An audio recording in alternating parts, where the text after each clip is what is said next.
سب سے پہلی بات تو یہی ججز کی شکایت ہے، وہ اپنے ہی فورم کے اوپر لے کے گئے جوڈیشل کاؤنسل میں. چیف جسٹس صاحب نے دیکھا، فل کورٹ بیٹھا، انہوں نے جو اس پہ اپنے ادارے کے تئیں سمجھا ٹھیک ہے. اب اس کو ڈیبیٹ کر سکتے ٹھیک ہے غلط وٹ ایور. یہ سیاسی بن گیا معاملہ، کیونکہ تحریک انصاف کا بھی اس پہ اسٹرانگ اوپینین ہے. اب چونکہ گورنمنٹ انوالوڈ ہے تو اس سائڈ سے بھی یہ پولیٹیسائز ہو گیا ہے. وائی گیٹ انوالوڈ ان دس؟ دیکھیے، معاملہ اتنی آسانی سے ٹالا نہیں جا سکتا. جو الزامات لگے ہیں کہ پاکستان کی تاریخ میں میرا خیال فرسٹ ٹائم ایور ہے کہ ججز نے، سرونگ ججز آف دی ہائی کورٹ نے انسکرائب کیا ہے، ٹرانسکرائب کیے ہیں اس قسم کے issues on pieces of paper and they have sent a letter to the supreme judicial council. Supreme judicial council میں جو معاملہ جاتا ہے وہ بیسیکلی کمپلینٹ کی شکل میں جاتا ہے، اور سپریم جوڈیشل کمیشن کا کام ہوتا ہے کہ وہ انویسٹیگیشن انکوائری کر کے اس کے بارے میں اپنے جو فیصلہ ہے اس سے صادر کرے. اچھا، یہ ایک بڑا سمپل سا راستہ تھا. اس کے ساتھ ساتھ انہوں نے یہ بھی ریکمینڈ کیا تھا کہ جوڈیشل کنونشن کیا جائے تاکہ باقی جو جج صاحبان ہیں وہ لوور کورٹس میں کام کرتے ہیں یا ہائر کورٹس میں کام کرتے ہیں، وہ بھی اپنے خیالات کا اظہار کریں کہ کیا ان کو بھی سملر ایکسپیرینسز سے گزرنا پڑا ہے کہ نہیں. اس لیے جوڈیشل کنونشن بلایا گیا تھا. ٹھیک ہے، اب یہ معاملہ بالکل سمپل تھا، اس کو کر لینا چاہیے تھا.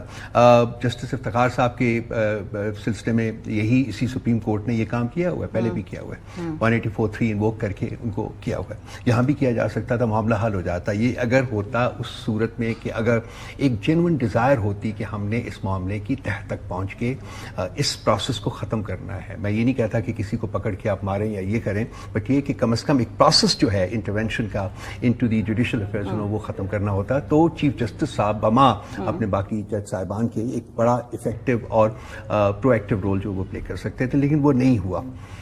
اس کی وجہ یہ ہے کہ جو ساری جوڈیشری ہے وہ ٹارنش ہو چکی ہوئی ہے. انفارچونیٹلی ہم خاص کر، میں 76 سال کی تاریخ میں نہیں جاتا، بہت لمبی داستان ہو جائے گی، لیکن کم از کم 2 سال میں ہم نے جو دیکھا ہے، اور میں ایک ڈسپیشنیٹ گفتگو کروں گا آپ کے ساتھ، میں اس کو سیاسی رنگ نہ دیجیے گا.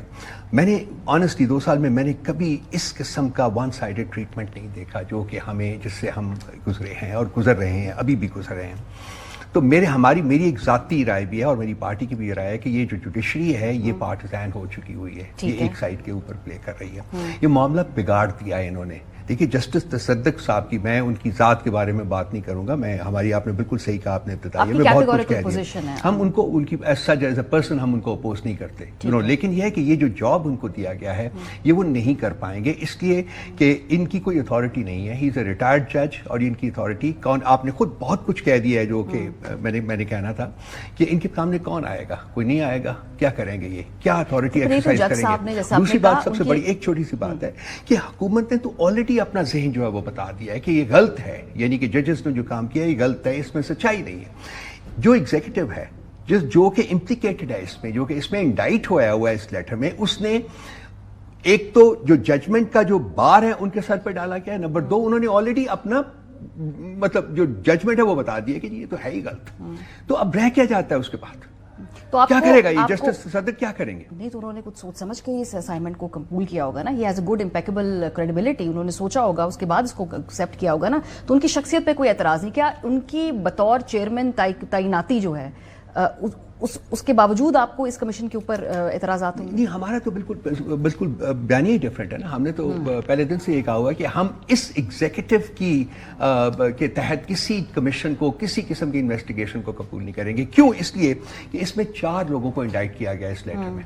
ایک تو intelligence agencies and their operators.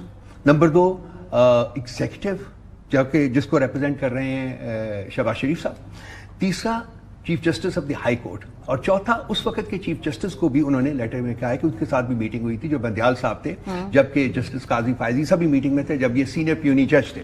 تو یہ 4 لوگ جو ہیں ڈائریکٹلی اینڈ انڈائریکٹلی امپلیکیٹڈ ہے. اب جو امپلیکیٹڈ ہے، کیا ایک شخص جو کہ نامزد ملزم ہے وہ اپنے کیس کے اوپر خود جج بن کے فیصلہ کرے گا؟ یہ ہمارا بیسک ایک جو کنٹینشن ہے وہ یہ ہے. تو جو ایگزیکٹو ہے وہ ان کی مطلب ان کی کریڈیبلٹی نہیں ہے اس امپلیکیشن کے بعد کہ وہ اب کیا ہوگا؟ حکومت نے بنا دیا کمیشن، ساتھ میں چیف جسٹس صاحب اور جو فل کورٹ کی وہ بیکنگ کے ساتھ یہ فیصلہ کر رہے ہیں. ابھی کمیشن بن گیا ہے، اب آپ اس کو چیلنج کریں گے؟ کہاں کریں گے چیلنج؟ کیونکہ سپریم کورٹ نے تو اپنا مائنڈ دے دیا ہے، وہ تو چاہتے ہیں کمیشن کے ذریعے اس کا طے ہو. تو you have no forum right. ایک تو فل کورٹ کی بیکنگ نہیں ہے ماریہ، میں آپ سے شیئر کر رہا ہوں. اگر ہم نے یہ کل میں نے اپنی پریس کانفرنس میں ڈیمانڈ کیا ہے کہ جو منٹس ہیں ان کے ہمیں رائٹ ٹو انفارمیشن ہے, وہ جو منٹس ہیں 2 دن جو انہوں نے سو کالڈ انفارمل فل کوٹ کی ہے اس کے منٹس جو ہیں وہ ہمیں کرے, اگر نہیں بھیج دیں گے تو پھر ہم جا رہے ہیں. پر ڈسینٹنگ ویو کوئی پبلک ڈومین میں آیا نہیں نا اس کے اوپر ابھی تک. نہیں, وہ ان کو دینا ہے کیونکہ انہوں نے اس کی بیسس کے اوپر جو صلاح مشورہ ہوا ہے اس کے منٹس ہوتے ہیں, باقاعدہ منٹس ہیں. ہم نے ڈیمانڈ کیا کہ صاحب نے اگر اناؤنس کر دیا تو اس کو کسی نے اس کو چیلنج نہیں کیا, اس کا denial unanimous decision. there was opposition from within the Supreme Court اور بڑی اسٹرانگ اپوزیشن تھی. فائنل ڈیسیژن تو ہے نا, اندر ڈیوائیڈڈ ہوتی ہے اوپینین, لیکن ایک فائنل جو اوپینین آتی ہے اس کو جب ہم چیلنج کریں گے, اوکے کیا جاتا ہے نا تو پھر وہ فارمیشن آف کمیشن کو ہم چیلنج کریں گے. ہم فارمیشن آف یہ جو ان کی انکوائری کمیشن ہے اس کو چیلنج کریں گے سپریم کورٹ میں. ہم ڈیفینیٹلی جہاں بھی جو اپروپریٹ فورم ہوگا یہ ہماری لیگل ٹیم ڈیسائیڈ کرے گی. سپریم کورٹ کے جو سربراہ ہے قاضی صاحب, وہ تو حکومت کے پاس چلے گئے, انہوں نے مل کر مشن یہی تو تکمیل کر دی ہے. ایگزیکٹو اور جوڈیشری ایک ہو گیا. اس دن میں جب پریس کانفرنس کر رہا تھا تو میں نے کہا تھا کہ یہ جو جوڈیشری ہے یہ اپنی جو انڈیپینڈنس خود ایگزیکٹو کے آگے فروغ ہے. جسٹس قاضی فائز عیسیٰ صاحب نے اپنی جوڈیشری کی انڈیپینڈنس یہ کام کر کے ایگزیکٹو کے آگے فروخت. ایگزیکٹو کو پتہ ہے اس کے پیچھے کون سی فورسز ہیں. یہ ایک بہت بڑا سانیہ ہے پاکستان کا. یہ ہمیں جو کم از کم تھوڑی بہت سوچ سمجھ رکھتے ہیں جو لوگ یہاں کے, ان کو جاننا چاہیے, جانچنا چاہیے. یہ معاملہ ایسا نہیں ہے کہ اس کو جسٹس تصدق کی سربراہی میں بنی ہوئی ایک الیجڈ کرمنل جو ہے اس کی اوور آل لارڈشپ کے نیچے آپ ایک ٹریبیونل بنا دیں گے. ایک اور اوپینین ہے کہ چونکہ سیاسی طور پہ تحریک انصاف اس میں ایک موقف دے رہی ہے, پیپلز پارٹی خاموش ہے. پی ایم ایل این چونکہ وہ گورنمنٹ میں ہے, ان کو اس کا حصہ بننا پڑا. سیاسی طور پہ جب آپ ایکٹیو ہوتے ہیں تو جو مین ایشو ہے اس سے ہٹ جاتا ہے, یہ ایشو پولیٹیسائز ہو جاتا ہے پولیٹیکل ایکٹرز کے انوالو ہونے کے بعد. دیکھیے وہ ہے اپنی جگہ ہے, لیکن یہ اس کو پولیٹیسائز کرنا میں نہیں کہوں گا. بیسیکلی ہم تو کوشش کر رہے ہیں کہ اس کو لیگل ایک ایشو کے طور کے اوپر ہی ٹریٹ کریں, اور وہ صحیح اقدامات اٹھانے کی ارلی ارج کر رہے ہیں ہم, جو کہ وی فیل اٹھانے چاہیے. سپریم کورٹ کو گئی ہے کمپلین, سپریم جوڈیشل کاؤنسل میں کمپلین گئی ہے. یہ ان کا ہے, ذمہ داری ان کی ہے کہ وہ اس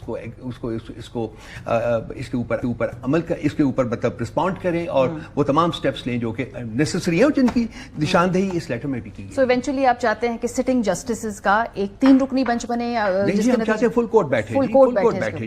یہ آپ کی بالکل فل کورٹ بیٹھے.